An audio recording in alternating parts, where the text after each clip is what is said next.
Beneath the state of Texas lies an invisible ocean, a reserve of water so vast it underpins 20% of America's entire agricultural output. It has turned a dry, unforgiving landscape into a global breadbasket. And it is vanishing. This is not a slow crisis happening over centuries. This is a final countdown, measured in decades. The Ogallala Aquifer, the largest underground water source in the United States, is being drained at a rate so fast, so aggressive, that the federal government declared it a non-renewable resource as early as 1965. It was not a warning. It was a prophecy. And in Texas, that prophecy is accelerated by a single 100-year-old law. A law that actively encourages its own destruction. What this story reveals is a fundamental collision. It's a clash between geology that took 6 million years to form and a legal system that allows it to be emptied in less than 100. Join the conversation below. What part of this reality shocks you the most? The comments are already a deep dive into what we've uncovered. Now, we cover critical stories like this every week. And the truth is, a lot of people watch our videos, get immense value, and they forget to subscribe. Don't be one of them. For this channel to continue investigating stories that matter, we need your support. It's an emergency for the aquifers. And honestly, it's an emergency for independent channels like ours, trying to get the word out. Hit that subscribe button now. It's the most important click you'll make today. Let's begin. To understand the scale of the catastrophe, you first have to unlearn what you think an aquifer is. It is not an underground lake. There are no vast, hollow caverns filled with pristine water waiting to be tapped. The reality is far more complex and far more fragile. Imagine a sponge.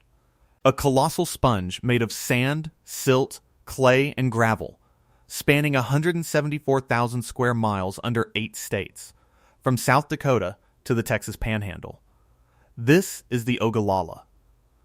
The water is not a pool. It is a saturation, held in the microscopic pores between grains of ancient rock and sediment. The aquifer's very structure was created by a process of unimaginable patience. Between 2 and 6 million years ago, ancient rivers, flowing from a young and eroding Rocky Mountain range, carried unfathomable tons of debris eastward.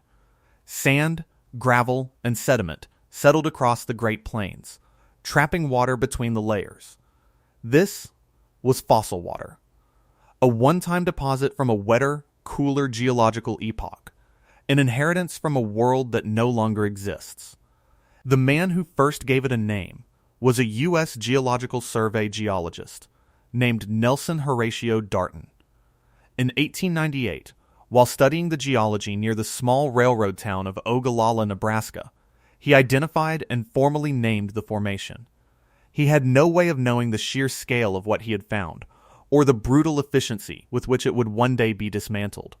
For thousands of years, this water sat in darkness, a secret kept by the earth. The high plains above were native grasslands, a landscape defined by scarcity. It was a place for cattle to graze, not for thirsty crops like corn and cotton to flourish. The water was there, but it was unreachable. Too deep, too vast, too locked away within the geology for pre-industrial people to access on any meaningful scale. Farming was a gamble against the rain, and in West Texas, the rain rarely came. This was the world before the pumps. The transformation arrived after World War II, a technological revolution that weaponized the internal combustion engine not for war, but for water. Powerful, automotive-style diesel engines could now be attached to drill rigs, plunging deep into the earth. They were paired with a second invention, center pivot irrigation, those massive wheeled sprinkler systems that create the iconic green crop circles you see from an airplane. Suddenly, the water was no longer unreachable. It was a resource to be mined. And in Texas, the state's legal framework didn't just permit this mining. It created a gold rush. The logic was simple, devastating, and is already being debated in the comments below. Let us know what you think is the biggest driver of this crisis: the tech, the law, or the demand? Go add your voice. This new technology, the powerful pumps and the sprawling irrigation rigs, allowed farmers to pull water from the earth at a rate that defied nature. An entire agricultural economy, an engine of prosperity for the Texas Panhandle, was built on top of this invisible ocean. Towns like Lubbock became hubs for a cotton industry that had no business existing in such an arid climate. It was a miracle of engineering. But it was a miracle built on a fallacy. The belief that the water was limitless. It was not limitless. It was a bank account being drawn down with no deposits. A single number tells the entire story. In the southern high plains, here in the Texas Panhandle, natural recharge from rainfall averages between 1/2 inch and 1 inch per year. That is the deposit. The withdrawal, the average amount pumped for irrigation, is between 15 and 20 inches per year. It is being drained up to 30 times faster than it can possibly refill. This is not a drought. This is a permanent overdraft. A mathematical certainty leading to one conclusion: depletion. The numbers are staggering. Since large-scale pumping began in the 1950s, more than 330 cubic kilometers of water have been removed. To put that in perspective, an estimated 273 million acre-feet, equivalent to 2/3 of the entire volume of Lake Erie, was extracted between 1950 and 2015 alone. In the most heavily irrigated parts of the Texas Panhandle, the water table has plummeted. Drops of 150 to over 300 feet are not uncommon. Wells that once hit water at a reasonable depth now have to be drilled deeper and deeper, chasing the retreating water table downwards at a cost that is becoming prohibitive. The saturated thickness, the vertical column of available water, now averages a mere 51 feet across much of the district managed by the High Plains Underground Water Conservation District. For many, the end is not a theoretical concept. It is a number on a spreadsheet. This brings us to the promise we make our viewers. If you enjoy deep dives that connect history, law, and science to explain the world around us, and you want to share that knowledge with people you care about, hit the like button and share this video. Sharing it with family and friends who live in affected areas or who just need to understand the stakes is the best way to support this reporting. So why would a society knowingly drain its own lifeline? To understand that, you have to look past the technology, past the pumps and the pipes, and into the very DNA of Texas law. You have to understand a concept that is as simple as it is destructive. The rule of capture, formally established in a Texas Supreme Court ruling in June of 1904 in a case called Houston and Texas Central Railway Co. v. East. The rule of capture is an old relic of English common law, and it is brutal in its simplicity. It grants a landowner the right to pump an unlimited amount of groundwater from beneath their property. There is no consideration for the impact on your neighbor. There is no liability if your high-capacity well drains the well of the small farmer next door. It is, as its critics call it, the law of the biggest pump. This legal doctrine fundamentally shaped the destiny of the Ogallala in Texas. Think about the incentives it creates. If you are a farmer and you decide to conserve water, to use less this year in the hopes of having more next year, you have no legal protection. Your neighbor, operating under the very same rule of capture, can simply sink their well deeper, turn on their more powerful pump, and legally drain the water from right beneath your feet. The water you saved is not yours. It belongs to whoever can capture it first. It is a tragedy of the commons, codified into state law. It punishes conservation and rewards aggressive, immediate extraction. Across the border in New Mexico, the situation is entirely different. There, the state manages the very same aquifer as a public resource, owned by the people, and allocated based on permits and long-term planning. But in Texas, it is a private free-for-all, a race to the bottom of the well. This is the world that Glenn Schur was born into. A 65-year-old farmer. He manages 2,500 acres near Plainview, Texas. His family has been part of this story from the beginning to what he now sees as the inevitable end. His perspective is not one of an academic or a politician. It is the lived reality of the aquifer's decline, and he put it in words that are impossible to forget. "My granddad dug the well," he told a reporter. "My dad pumped the well, and I'm going to be the generation that capped the well." That single quote captures the entire arc of this 100-year experiment. 3 generations, from discovery to exploitation to exhaustion. The High Plains Underground Water Conservation District No. 1, the state's oldest and largest such district, finds itself in an impossible position. Headquartered in Lubbock under the leadership of General Manager Jason Coleman, the HPWD was created by a vote of local residents back in 1951. Its mission is to conserve, protect, and preserve the groundwater.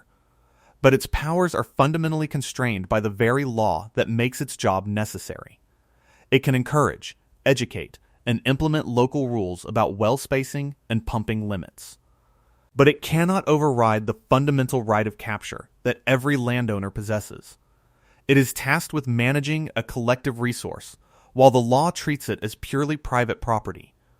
The district fights a valiant, but ultimately losing, battle against a legal framework that is designed for depletion, and if the law itself wasn't enough of an incentive to pump.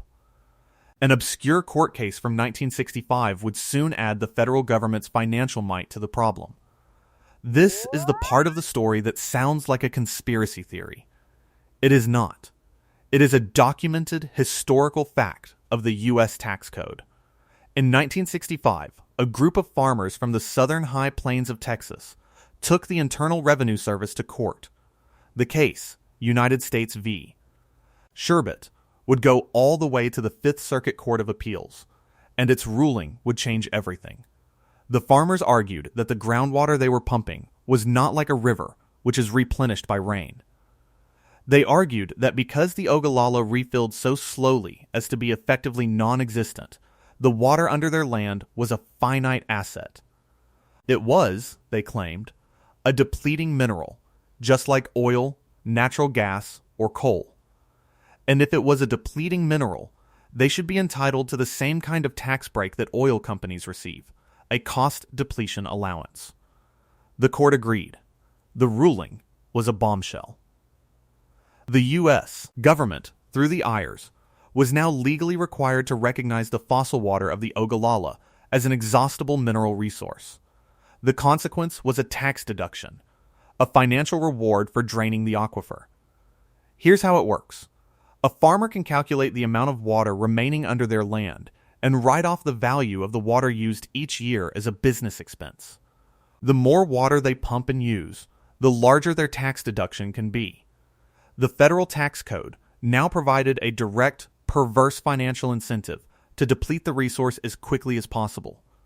This created what Matthew Sanderson, a professor at Kansas State University, calls a vicious cycle.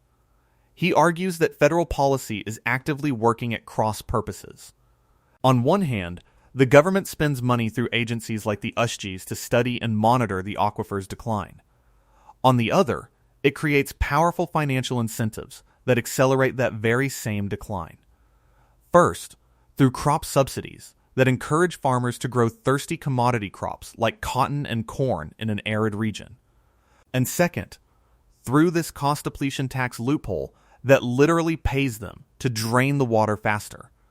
Sanderson's diagnosis is chilling. Government payments create a vicious cycle of overproduction that intensifies water use. Farmers are pumping water out of the Ogallala faster than precipitation can recharge it. So we have a legal system, the rule of capture, that says pump as fast as you can. Or your neighbor will. And we have a financial system, the federal tax code, that says the faster you pump, the more you can save on your taxes. It's an interlocking system seemingly designed for one outcome: exhaustion. Agencies like the Texas Alliance for Water Conservation based at Texas Tech University, are working tirelessly to break this cycle. They promote a shift away from water-intensive monocultures towards more sustainable, integrated crop livestock models. But they are fighting against the immense gravitational pull of law and finance. The story was one of slow, invisible decline, a problem measured in feet per year, hidden hundreds of feet below the surface. But in another part of Texas, a different aquifer crisis was unfolding, and it was making the invisible terrifyingly visible. It was a warning sign of what happens when the water is gone, and the ground itself begins to give way. I know. We talked about this, but the numbers are in, and much like the Ogallala's recharge rate, our subscriber conversion is slow. Don't be a part of the problem. If you've learned something new, if you feel this story is important, take 1 second and click the button. It genuinely helps us continue this work. Okay, promise, back to the story. Houston is not part of the Ogallala Aquifer system. It sits on a different formation, the Gulf Coast Aquifer. But what happened there serves as a physical, visceral prophecy for what happens when you drain an underground sponge. When an aquifer's pores are full of water, that water helps support the weight of the geology above it. The pressure of the water pushes back against the crushing weight of tons of rock and soil. When you pump that water out, especially at an extreme rate, the water pressure drops. The pores empty, and the structure can collapse. The land itself sinks. This phenomenon has a name, subsidence, and in the Houston-Galveston region, it is not a theoretical model. It is a historical cataclysm. Starting in the 1920s, the rapidly growing city of Houston and its surrounding industries began pumping massive quantities of groundwater from the Gulf Coast Aquifer. For decades, the pumping was extreme and largely unregulated. The result was one of the most dramatic cases of land subsidence on Earth. The ground across the Houston-Galveston region did not just sink. It collapsed. In some areas, the land surface permanently dropped by as much as 10 to 15 feet. Entire neighborhoods found their elevation had fundamentally changed. This wasn't a gentle settling. It was a catastrophic failure of the Earth's structure, a direct consequence of overpumping. The damage is irreversible. According to the United States Geological Survey, the subsidence has destroyed an estimated 12 cubic kilometers of the aquifer's storage capacity. You can't put the water back, even if you were to stop pumping entirely and try to re-inject water. The sponge has been squeezed shut. The storage space is gone. Forever. Shuhab Khan, a professor of geology at the University of Houston, studies this phenomenon. Subsidence used to be a rare phenomenon, he states. Now, it is all over the world. Cities in the northern Gulf of Mexico, such as Houston, have experienced one of the fastest rates of subsidence. The problem is so severe that in 1975, the state of Texas created the Harris-Galveston Subsidence District, the first of its kind in the United States. Under the leadership of General Manager Michael J. Turco, the HEG's entire mission is to halt this sinking by forcing a transition away from groundwater to surface water sources. They have had significant success, but the damage from historic pumping is a permanent scar on the landscape, and the threat has not vanished. A 2024 study recorded that Katy, a western suburb of Houston, is still subsiding at an alarming rate of 3 centimeters per year. Houston's sinking is a physical manifestation of what is happening invisibly under the Texas Panhandle. It's a preview of the endgame. Draining an aquifer is not just about losing the water. It's about risking the permanent destruction of the geological container that holds it. It is a slow-motion collapse happening under our feet. For decades, the battle for the Ogallala was fought between farmers, conservationists, and the unyielding realities of the law. The conflict was about agriculture, about cotton, corn, and cattle. The fight was over who got to use the water to grow food. But in the mid-2020s, a new, far thirstier competitor entered the arena. A competitor with deep pockets, political influence, and an insatiable need for water that makes growing cotton look quaint. Artificial intelligence. Beginning around 2026, a new alarm began to sound.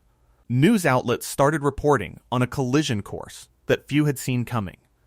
Texas, with its business-friendly climate and vast open spaces, had become a prime destination for the construction of massive AI data centers.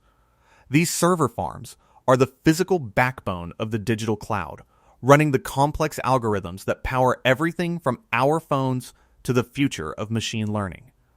And they are incredibly thirsty. The high-performance computer chips inside these data centers generate an immense amount of heat. To prevent them from melting, they must be constantly cooled. And the most common method of cooling is water. Millions upon millions of gallons of it. Suddenly, the dwindling water of Texas aquifers was not just being allocated for growing food. It was being eyed for cooling servers. Long-term water contracts were being signed, promising a future flow of water to a new kind of industry. The paradox was immediate and stark. At the very same time that farmers in the high plains are being asked, and in some cases forced by the sheer lack of water, to conserve, to scale back irrigation, to adopt new, less thirsty crops.